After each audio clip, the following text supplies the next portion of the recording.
हर हर महादेव साथियों, आप सभी का आपके अपने चैनल लव यू जिंदगी में तहे दिल से स्वागत है। आप सुन रहे हैं अर्चना वर्मा की लिखी हुई कहानी तेरे संग यारा का 54वां भाग। अब तक आपने सुना कि प्रणव अपने घर में पालक के बारे में बात कर रहा है। तभी मोहिनी जी ने प्रणव से एक सवाल किया। प्रणव, मेरे एक सवाल का जवाब दो। क्या तुम केवल पलक से शादी करना चाहते हो या फिर मुस्कान की भी जिम्मेदारी उठाने को तैयार हो? इस बार सवाल मोहिनी जी की तरफ से था। प्रथम सिंह और राजीव जी एक दूसरे की तरफ देखकर मुस्कुराए। इन दोनों को लगा कि मोहिनी जी ने एक ही बॉल में प्रणव को क्लीन बोल्ड कर दिया। अब इसका जवाब प्रणव के पास नहीं होगा। प्रणव जवाब देने से पहले मोहिनी जी की तरफ देखकर मुस्कुराया। उसी के लिए तो ये सब कुछ कर रहा हूँ। क्या कहा तुमने? प्रथम सिंह चौंके, लेकिन उसके पहले ही लोहा गरम देखकर राजीव जी ने भी एक चोट दे दी। इंसान तो इंसान, जानवर भी अपने बच्चों से एक अनदेखा जुड़ाव महसूस करता है, वह चाहे कितना भी पत्थर दिल क्यों ना हो। पर अपने औलाद के प्रति उसका झुकाव स्वाभाविक है, लेकिन किसी और की औलाद को अपने सीने से लगाकर पालन इतना आसान काम नहीं होता प्रणव। इसलिए एक बार इस मैटर पर फिर से सोच लो। मैं सोच लिया है, काफी सोच विचार कर ही मैंने यह फैसला लिया है। प्रणव की आंखों के आगे मुस्कान का चेहरा तैर रहा था और उसकी मासूम चेहरा इन लोगों की कई दलीलों पर भी भारी पड़ रहा था, इसलिए प्रणव अपने फैसले पर अडिग था। ठीक है, जब तुमने ये सब कुछ सोच विचार लिया ही है तो मुझे इस रिश्ते से कोई एतराज नहीं है। पर मेरी एक बात अपने दिल और दिमाग में अच्छे से बिठा लो कि अगर पलक से शादी करना चाहते हो तो मुस्कान की जिम्मेदारी उठानी होगी और इसमें कोई लापरवाही में बर्दाश्त नहीं करूंगा। प्रथम सिंह ने प्रणव को चेतावनी देने वाले अंदाज में कहा। मैं आपको कोई भी शिकायत का मौका नहीं दूंगा, प्रणव ने उन्हें निश्चित करते हुए कहा। ठीक है, अब तो जो होना होगा फैशन शो के बाद ही होगा। एक बार मैं अभिनव से बात करके उसका मन जानने की कोशिश करता हूँ, लेकिन अगर पलक तैयार हो जाती है तो फिर कोई प्रॉब्लम नहीं होगी। तुम जाओ, अपने कमरे में आराम करो।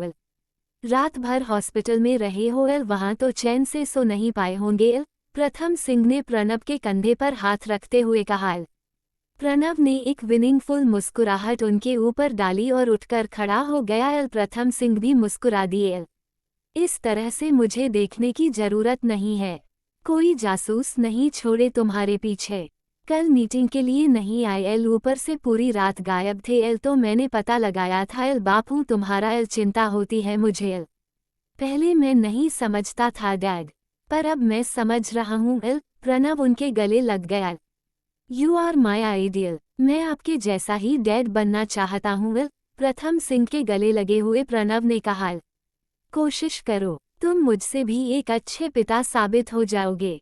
प्रथम सिंह ने प्रणव का कंधा थपथपा दिया। आई होप सो कि मुझे किसी को शिकायत ना हो, प्रणव ने सर हिलाते हुए कहा और अपने कमरे की तरफ चल पड़ा। लेकिन प्रणव के हटते ही इन तीनों के चेहरे पर फिर से चिंता की लकीरें खींच गई थी। शिकायत का मौका तो तुम तब दोगे ना जब तुम्हें मौका मिलेगा। पहले तो परीक्षित पलक को छोड़े। मोहिनी जी अपना सर पकड़ते हुए बोली।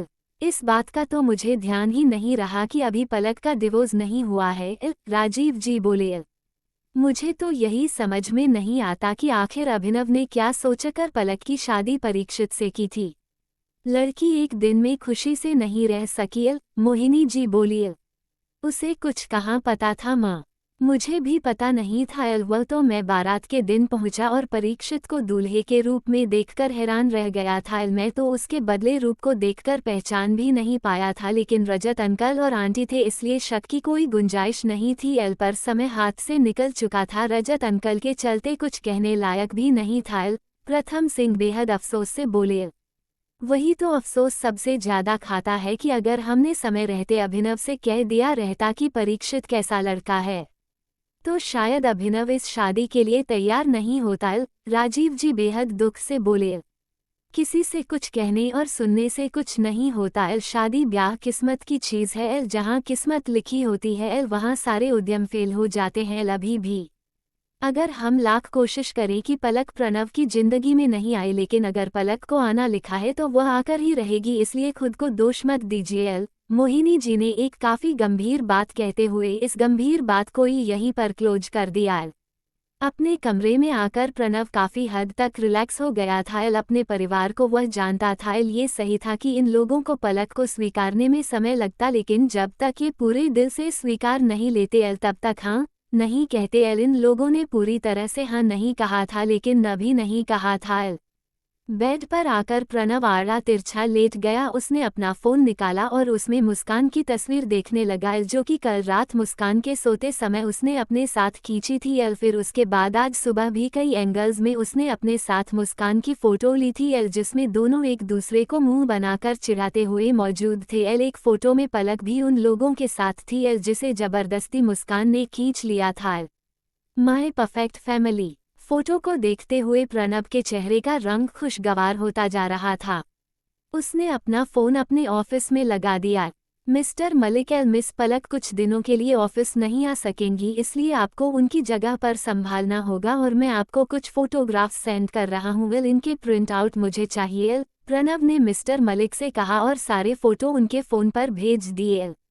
वो रिश्ते बहुत कमजोर होते हैं जो किसी की बात में आकर तोड़ दिए जाते हैं, क्योंकि रिश्ते मौके के नहीं भरोसे के मोहताज होते हैं।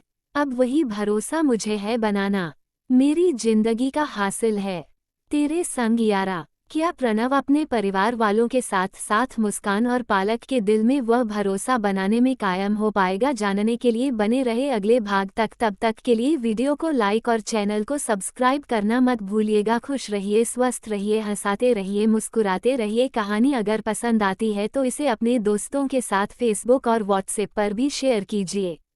नमिता आर सागर, अभिनव मुकुंद, सुश्री संगीता जेना, वीना मोली, अंजनी कुमारी, उत्कर्ष श्रीवास्तव, अर्चना चौधरी, आप सभी का बहुत बहुत धन्यवाद। खुश रहिए, स्वस्थ रहिए, मस्त रहिए, हंसते रहिए, मिलते रहिए और यही YouTube पर मिलते रहिए। मिलते हैं अगले भाग के साथ। हर हर महादेव।